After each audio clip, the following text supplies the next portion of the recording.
The Frankinstax back is a custom-made Instax Square back, partially made out of a disassembled Instax SQ1, and the other half is 3D printed, has a dark slide, and it fits perfectly on the back of a Mamiya RB67. Sam over at Franken Stacks sent me one to play around with, and for the past couple months I've been in the studio with the Frankinstax back. Bruh, I'm obsessed with this thing. Film is as sharp as the lens you shoot it with, so if you put Instax film into an Instax camera with a plastic lens, you'll get pretty soft results. But if you put Instax film into a back that is compatible with a Mamiya RB67, which has super sharp lenses and manual shutter speeds and apertures, then you can shoot incredibly sharp, perfectly exposed, instant film photos with your camera setup. To my knowledge, all of the Instax film produced today is 800 speed, so I've been loading a roll of 800 speed 120 film into my 120 back, and then a full pack of instant film into this Frankinstax back. And I've been shooting an image on 120 film and an instant photo, and I haven't even had to change my exposure because it's the exact same film speed. I could just show you all the images I've shot and talk about them, but we're in the studio today to actually shoot some Instax film with the Mamiya RB67 with the Frankinstax back. First up, Mika came through once again. You've seen Mika in a couple of my other YouTube videos. Amazing, talented, sweet model.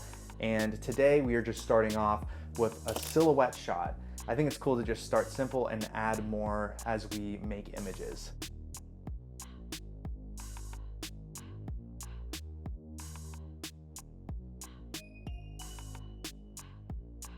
All right, 3, 2, 1. I think once we added this warm spotlight to hit Mika's face to give some contrast between them and the background is when these photos started looking really good. And I think throughout this entire shoot, I'm just honestly so surprised every time I see the images looking so good on instant film. I think in my brain, I'm still just so shocked that you can make images like this on instant film. I'm so used to instant film just being flash photos and stuff, but it all just comes down to the control that you have with the camera you're shooting on. So I'm just stoked at how cool these look. Okay, now let's do a double exposure. Gorgeous. And yeah, okay, that's cool. Bro, if that works, that might be so stupid fire. Bro, on instant film? Wow. Shout out Mika for real. I mean, must I say more? Like, seeing double exposures on Instax film is crazy to me. Properly exposed double exposures on Instax film. This is so sick. You wanna look at some of the other ones? Yeah. That one just goes. That one's perfect, literally. That was pretty awesome. It was like a little too, I like definitely framed it wrong, but whatever. This one's still developing, it looks like.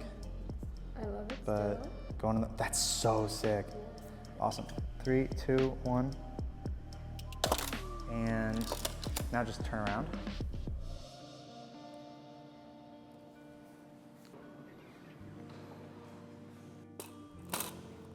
Three, two, one.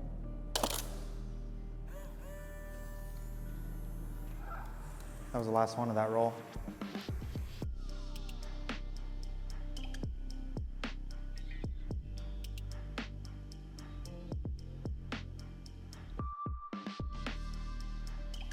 I really like this spotlight though. This thing is like completely game changing. I love it. It's like you gotta be right where the lens of the iris is or else it's not a circle. Where the lens of the iris is, that doesn't even make any sense at all. 5, 6, 80, okay. Cool, so pretty much exactly what we've been shooting the whole time. 3, 2, 1. I almost pressed the eject button as the shutter button. So we're good, we're good, we're good. I realized that I haven't really shot many color balanced images with just a bright white light, and it's cool to see how rich the yellows in Mika's shirt are and just how vibrant the colors are in general. This looks like an old-fashioned, like 1950s robber running out of a bank with a pillowcase over his shoulder type photo.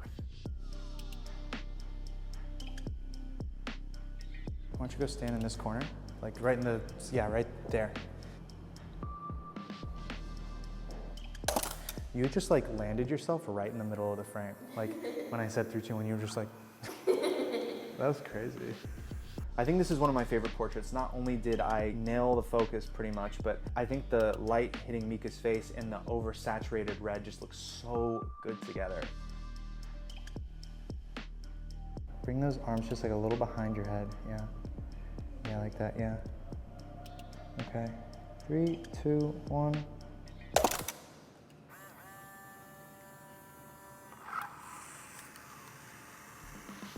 After the success that Mika and I had with our double exposures, I wanted to try the same thing with my next model, Kimia.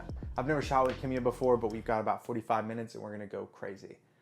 Cross your arms and tilt your head. Okay, and without moving your head, what does it look like if you just kind of look up into space up here? I like that. Let's try one like that. Look at that. Oh my God. Wait, this is so sick. Yeah. And then just like 90 seconds later, it'll be done. This is a good warm-up that I think is pretty cool because it's a medium distance portrait. Still, when zoomed in, looks pretty sharp, even though it's a pretty small amount of the actual surface and area of the film that was being shot. This is either gonna be ass or gas. Which one do you think it's gonna be? I would say gas. All right, bet. 3, 2, 1. Just like that. 3, 2, 1. All right, now we'll see if that worked. I'm not a huge fan of this one. I don't love how Kimya's face is kind of blown out by the red light. I don't like how her hair kind of gets in the way of the silhouette. I think it's distracting, but I think it's a good start to figure out what I actually want to do as a concept. I think I need a little split toning. I think I need more than one color in this image. I'll shoot like you again, but it'll be like, this will be like a tiny shot in the middle of the frame, and then I'll shoot a big shot of you like in blue around that. So this can like, they can bleed together. Yeah. We'll see, I don't know. Perfect, just like that. 3, 2, 1. At all.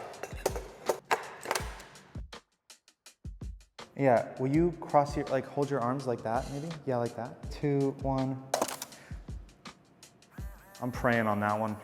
That was the last of that roll, and I really, really think it was good. I need everybody's thoughts and prayers.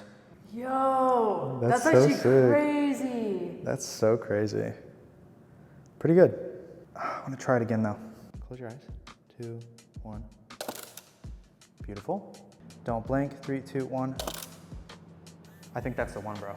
Isn't that beautiful? That's amazing. Oh, wow. And that's just literally on a Polaroid, like smiling through it all. I can't believe this is my life.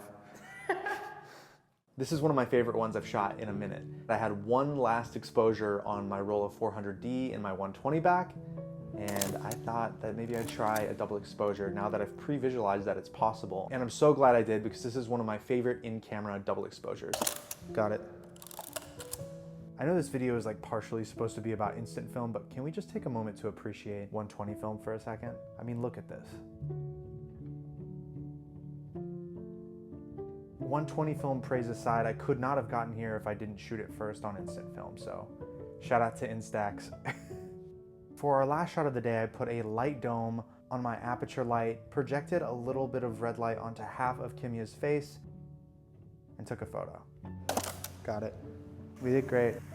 Thank you so much for giving us your time.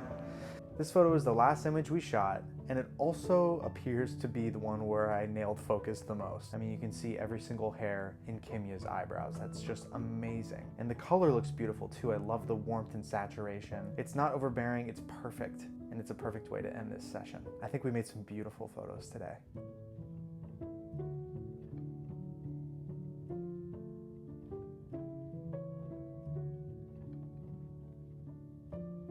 Franken Stacks is by far my favorite film photography related thing of 2024 so far. This takes my favorite film camera, my first film camera of all time actually, to another level of accessibility. I originally bought a Mamiya RB67 with no intention of shooting any 120 film. I bought it because I was so inspired by all these photographers I saw shooting peel apart film. That's all I wanted to do. And my lab begged me to take a roll of 120 film. Thankfully, I shot it and I fell in love and I just started shooting a ton of film.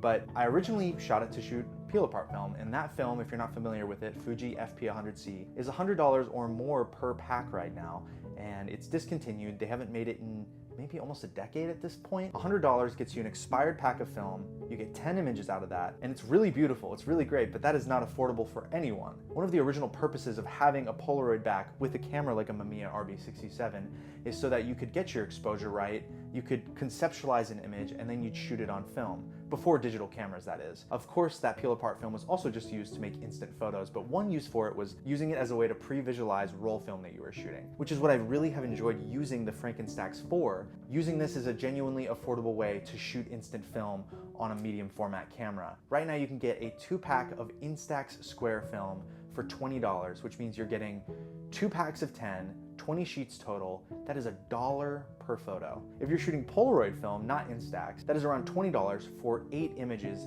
That's it. Honestly, that's just a little bit out of a lot of people's price range and they just choose not to shoot it altogether. For me, Frankinstax is a necessary addition to every studio shoot I do now. It's gonna completely change my workflow. Every time I make a photo I love on 120 film, I have a miniature version of it that's also like a safety net version of that image. This isn't going anywhere, well, unless I lose it, but this isn't going anywhere. If the film gets improperly developed or something happened with the 120 shot that I made, I always will have this instant version of it. Such a cool piece of tech. Many of you will go to buy one of these now for your RB67, and I'm sure that you will have thoughts and questions about the cost. I think they run about $500 for a Frankinstax. I've been thinking about that price a lot. $500 is a lot of money, it's expensive.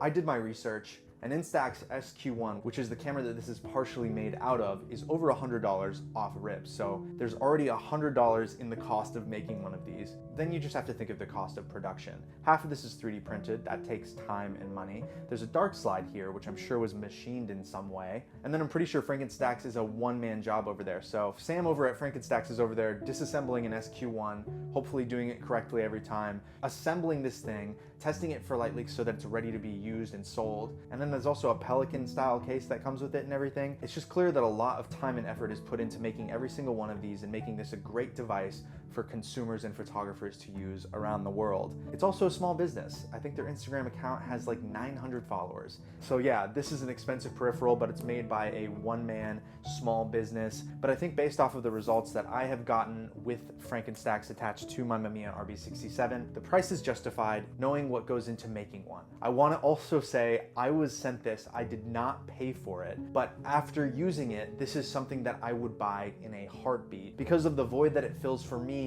as someone who wants to shoot instant film but doesn't really have much interest in just shooting flash-based Polaroids or using Instax film in an Instax camera or burning through all of my money with peel-apart film. I would absolutely 100% buy this today. Go give Frankenstax some love, go check it out, and I'll see you guys next week. I hope you enjoyed the video. Peace out.